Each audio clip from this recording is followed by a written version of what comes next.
Hello दोस्तों, स्वागत है आपका हमारे इस YouTube चैनल पे। दोस्तों, कहानी को शुरू करने से पहले एक जरूरी बात, अगर आपने चैनल को सब्सक्राइब नहीं किया है तो पहले आप जल्दी से चैनल को सब्सक्राइब कर दीजिए ताकि आपको हमारी आने वाली नई नई कहानियों की जो नोटिफिकेशन है वो आपको सबसे पहले मिलती रहे। तो चलिए दोस्तों, बढ़ते हैं हमारी आज की कहानी की तरफ। हमें उम्मीद है कि आपको हमारी ये कहानी जरूर पसंद आएगी। रेखा की शादी को अभी केवल 2 महीने ही हुए थे। उसके ससुराल में उसके पति अमन और सासू माँ निधि जी और जेठ प्रवीण जी, बस इतने ही सदस्य थे।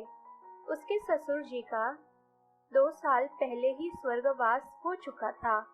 रेखा के जेठ जी की शादी अभी तक नहीं हुई थी और शादी से पहले रेखा को बताया गया था कि उसके जेठ जी शादी करना ही नहीं चाहते थे। इसलिए निधि जी अपने छोटे बेटे अमन का विवाह पहले करवाना चाहती है। जेठ जी शादी क्यों नहीं करना चाहते हैं, यह बात तो रेखा के लिए एक रहस्य ही थी। एक दिन रेखा हॉल में बैठकर मैगजीन पढ़ रही थी, तभी बाहर कंगन बेचने वाला आया। उसकी आवाज सुनकर रेखा भी बाहर निकल गई। वहाँ उसकी पड़ोसन मैना भाभी कंगन खरीद रही थी। रेखा ने भी अपने लिए हरे पीले रंग की कंगन खरीदी। जब कंगन वाला चला गया तो मैना भाभी ने रेखा को रोकते हुए कहा, कैसी हो रेखा, नए परिवार में मन तो लग रहा है ना? रेखा ने मुस्कुराते हुए कहा, हाँ भाभी, मैं ठीक हूँ। पड़ोस में होने के कारण रेखा और मैना की अक्सर बातें हो जाया करती थी। मैना ने उससे कहा, और तुम्हारे पति, तुम्हारे जेठ जी का व्यवहार कैसा है? जरा अपने जेठ जी से संभल कर रहना, उनके बारे में मैंने बहुत सारी बातें सुनी हैं। रेखा को उत्सुकता हुई। वो पूछने लगी कि आखिर ऐसा क्या सुना है आपने? मैना फुसफुसाते हुए बोली, जब तुम्हारे ससुर जी जीवित थे ना, वो तुम्हारे जेठ जी ने घर में बहुत बवाल मचा दिया था किसी लड़की के चक्कर में। मैंने तो सुना है बहुत बड़े लड़कीबाज है वो। देखा नहीं तुमने, अभी तक उन्होंने शादी भी नहीं की है। वह इंसान क्या करेगा, शादी करेगा? एक से संतुष्ट रहना भी तो बहुत बड़ी बात होती है ना। पड़ोसन की बात सुनकर रेखा तो बहुत डर गई और सोचने लगी, अच्छा तो इसलिए जेठ जी ने अभी तक शादी नहीं की है। शाम को उसका पति अमन ऑफिस से वापस आया तो उसने जेठ जी के बारे में अपने पति से चर्चा करनी चाहिए, तो अमन ने बात को टाल दिया। वो कहने लगा, जाने दो भैया की जिंदगी, जैसी चाहे वैसे जिए वो, उन्हें शादी नहीं करनी तो हम क्या कर सकते हैं। रेखा यह सुनकर खामोश हो गई। उसे अपने जेठ जी का व्यवहार भी बहुत अजीब लगता था। वह घर में किसी से भी ज्यादा बातें नहीं करते थे। 4 दिन के बाद रेखा की सहेली का जन्मदिन था तो उसे पार्टी में जाना था। वो अपनी सासू माँ को बताकर पार्टी में चली गई। पार्टी में आते आते थोड़ी ज्यादा ही रात हो गई थी, इसलिए रेखा की सहेली अपने कार से उसे छोड़ने के लिए आई हुई थी। रेखा जैसे ही अपने मोहल्ले की पीछे वाली गली में पहुंची तो उसने देखा कि उसके जेठ जी एक पुराने से छोटे से घर के अंदर घुस रहे थे। यह देखकर रेखा चौंक गई, लेकिन उसने घर पर किसी से कुछ भी नहीं कहा। अगले दिन भी रात को रेखा ने अपने कमरे की खिड़की से देखा कि उसके जेठ जी दबे पांव कहीं जा रहे थे। वो कमरे से बाहर आई। उसकी सासू माँ सो चुकी थी। उसने छुपकर जेठ जी का पीछा किया और देखा कि वह फिर से उसी घर के अंदर गए और एक युवती ने दरवाजा बंद कर दिया। रेखा को अपनी जेठ जी की इस हरकतें देखकर उसे बहुत अजीब लगा था।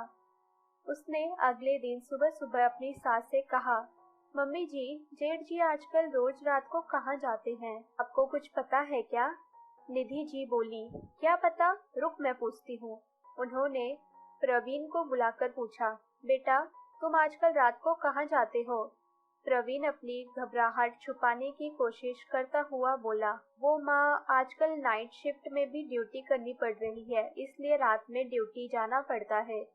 रेखा ने जेठ जी के चेहरे की घबराहट को भांप लिया था। उसने सोचा कि जेठ जी की असलियत सबके सामने अब लानी ही होगी। दोपहर के खाने के बाद निधि जी और रेखा साथ में बैठकर बातें कर रही थी। रेखा ने बात शुरू करते हुए कहा, सासू माँ, जेठ जी रात को ऑफिस नहीं जाते हैं। सच्चाई तो कुछ और ही है। मैंने देखा है कि वह हमारे मोहल्ले के पीछे वाले घर में जाते हैं और वहाँ एक लड़की दरवाजा खोलती है। आपको शायद पता नहीं है, लेकिन मुझे लगता है कि जेठ जी रोज रात को उसके घर पर ही रुकते हैं। मुझे तो उनकी हरकतें कुछ अच्छी नहीं लग रही है। बहू ने इशारों ही इशारों में काफी कुछ कह दिया था।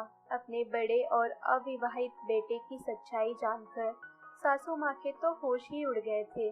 वह कहने लगी, मेरा बेटा ऐसे कैसे किसी लड़की के घर पर जा सकता है? मुझे तो तुम्हारी बातों पर बिल्कुल भी यकीन नहीं हो रहा है। रेखा कहने लगी, सासू माँ, अगर आपको मेरी बात पर जरा भी विश्वास नहीं है तो आज रात को हम छुपकर जेठ जी का पीछा करते हैं। फिर सारी सच्चाई अपने आप ही हमें पता चल जाएगी। निधि जी ने भी कहा, ठीक है बहू, आज तो सच्चाई जान कर अपनी आंखों से ही मैं देख लूंगी। दोपहर के बाद से ही निधि जी के मन में भयंकर उथल-पुथल मची हुई थी। उन्हें कुछ भी अच्छा नहीं लग रहा था। जैसे जैसे शाम हो रही थी, उनका दिल डूबा जा रहा था। शाम को प्रवीण ऑफिस से घर आया। उसने खाना खाया और बिना कुछ बोले अपने कमरे में वो चला गया। रात के करीब 10 बजे वो फिर से तैयार होकर ऑफिस जाने के लिए निकल पड़ा। पीछे से रेखा और उसकी सास भी छुपकर उसका पीछा करने लगी। प्रवीण पीछे वाली गली से होता हुआ एक घर के सामने पहुंचा। उसने इधर उधर देखा और दरवाजे पर दस्तक देने लगा। एक लड़की ने दरवाजा खोला और प्रवीण घर के भीतर चला गया। पीछे से दरवाजा बंद भी हो गया। यह दृश्य देखकर निधि जी को चक्कर से आने लगे। रेखा ने भी बड़ी मुश्किल से अपनी सास को संभाला। निधि जी बोली, मुझे अभी और इसी वक्त प्रवीण से बात करनी है। उन्होंने प्रवीण को फोन लगाया तो प्रवीण ने कहा कि माँ, अभी मैं ऑफिस में हूँ, बात नहीं कर सकता, बाद में बात करूँगा। अब तो निधि जी के क्रोध की तो कोई सीमा ही नहीं रह गई थी। वो तुरंत गुस्से से उफनते हुए उस घर के पास पहुंची और जोर से दरवाजा पीटने लगी। उस लड़की ने दरवाजा खोला तो निधि जी दंदनाते हुए घर के भीतर पहुंच गई। भीतर पहुंचकर उन्होंने जो दृश्य देखा तो उनकी आंखें फटी की फटी रह गई। उस एक कमरे के मकान में एक बूढ़ी औरत, एक छोटा सा बच्चा और प्रवीण एक साथ बैठे हुए थे। प्रवीण ने अपनी माँ और रेखा को देखा तो हैरानी से कहने लगे, आप लोग यहाँ क्या कर रहे हो? निधि जी गुस्से से बोली, पहले ये बता कि तू यहाँ क्या कर रहा है? प्रवीण ने नजरें झुका ली और काफी देर के बाद गहरी सांस छोड़ते हुए बोला, माँ, तुम मुझे गलत मत समझना, यह शिखा है। मैं इसी से प्यार करता था। बाबूजी ने तो हमारे प्यार को कभी स्वीकार ही नहीं किया और शिखा की शादी हो गई। उसके बाद इसका पति एक रोड एक्सीडेंट में मारा गया और उसके ससुराल वालों ने इसे और उसके बच्चे को धक्के मारकर घर से बाहर निकाल दिया। इसके भैया भाभी ने भी इसे नहीं अपनाया और यह दर दर के ठोकर खाने पर मजबूर हो गई। और यह जो बूढ़ी काकी है ना, यह रोड पर भीख मांगकर अपना गुजारा करती थी। उन्होंने शिखा को अपने घर में आसरा दिया। फिर शिखा छोटी सी नौकरी करने लगी। काकी उसके बच्चे को संभालने लगी और बिखरे हुए लोगों से मिलकर एक अनूठा परिवार बन गया। एक दिन शिखा मुझे बाजार में मिल गई। मेरे काफी जोर देने पर इसने अपने जीवन की सारी बातें मुझे बताई। अब ऐसी परिस्थिति में मैं इसे अकेला भी तो नहीं छोड़ सकता था और खुलकर इसका साथ भी नहीं दे सकता था, क्योंकि मुझे पता था कि आप मेरे और शिखा के रिश्ते को कभी भी स्वीकार नहीं करेंगी। इसलिए मैं छुप छुप कर यहाँ पर आता हूँ और शिखा की मदद भी करता हूँ। एक सप्ताह से काकी की तबीयत बहुत ज्यादा खराब थी, इसलिए मैं रोज रात को यहाँ आकर रुकता था ताकि इनकी देखभाल में शिखा की मदद मैं कर सकूं, क्योंकि एक रात काकी की तबीयत बहुत ज्यादा बिगड़ गई थी और शिखा अकेली इन्हें लेकर हॉस्पिटल नहीं जा पा रही थी। इसलिए मैंने सोचा था कि जब तक काकी की तबीयत ठीक नहीं हो जाती है, तब तक मैं रोज रात को यहाँ पर आऊँगा और इनकी देखभाल में सहयोग करूँगा। सारी सच्चाई जानने के बाद निधि जी की आंखों से आंसू बहने लगे। वह सोचने लगी कि मैंने अपने बेटे की परवरिश तो की, लेकिन इतने अच्छे संस्कार मेरे बेटे में कहाँ से आ गए, जो ये इंसानियत का फर्ज इतनी अच्छी तरह से निभा रहा है।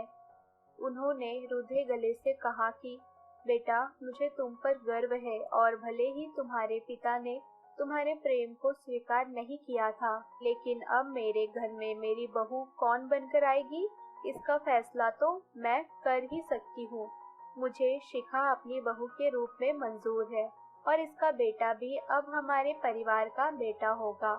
माँ की यह बात सुनते ही यह बात प्रवीण झट से अपनी माँ के गले लग गया। रेखा की आंखों से भी आंसू बहने लगे थे। वो अपने जेठ जी को कितना गलत समझ रही थी, लेकिन उसके जेठ जी तो त्याग और तपस्या की मूरत निकले थे। शिखा ने भी आगे बढ़कर अपनी होने वाली सास के पैर छुए।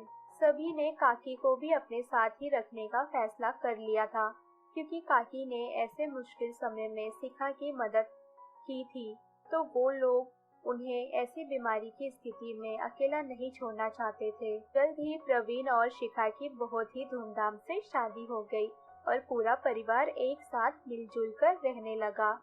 जिंदगी में हजार मुश्किलें होती है, ऐसे में अपने दिल को थोड़ा सा बड़ा रखा जाए तो बहुत सारी मुश्किलें तो ऐसे ही आसान हो जाती है।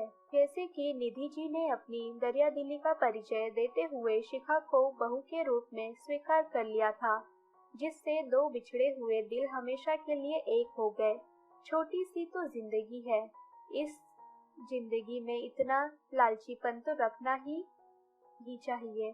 तो दोस्तों, ये थी हमारी आज की कहानी। अगर आपको हमारी ये कहानी पसंद आई हो तो कहानी को लाइक और शेयर करना ना भूलें दोस्तों, अगर अभी भी आपने चैनल को सब्सक्राइब नहीं किया है तो पहले आप जल्दी से चैनल को सब्सक्राइब कर दीजिए, ताकि आपको हमारी आने वाली नई नई कहानियों की जो नोटिफिकेशन है वो आपको सबसे पहले मिलती रहे। तो चलिए दोस्तों, हम फिर मिलेंगे अपनी आने वाली एक और नई